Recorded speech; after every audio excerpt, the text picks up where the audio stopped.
تین لوگوں کو آپ نے فرمایا کہ میری شفاعت بھی فائدہ نہیں دے. دو قسم کے آتے ہیں. رسول اکرم سے بڑی شفاعت کی مقام محمود جب ہم ہر نماز کی اذان کے وقت بعد دعا مانگتے ہیں، ان کی محمود مقام محمود کے لیے دعا مانگتے ہیں تاکہ اور کہتے ہیں کہ ہمیں اللہ تعالیٰ ان کی شفاعت نصیب کرے. نمبر ایک، ظالم دھوکے باز اور غلو کرنے والا دین سے نکل گیا.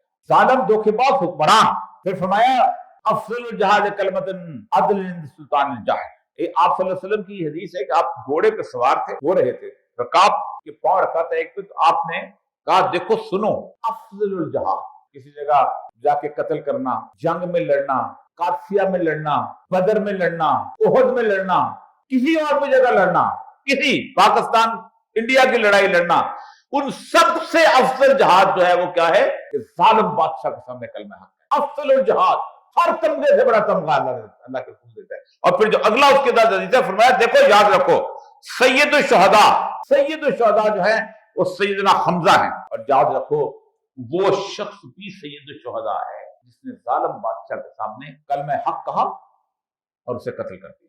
سیدنا امام حسین کو سب امت سید الشہداء لکھتی ہے. اللہ نے لقب کس کا ہے؟ حضرت حمزہ کا ہے. کیوں لکھتی ہے؟ تو رسول اللہ نے کہا حمزہ کے ساتھ شہیدوں کا سردار وہ ہوگا جس نے ظالم بادشاہ کے سامنے کلمہ حق کا اسے شہید کر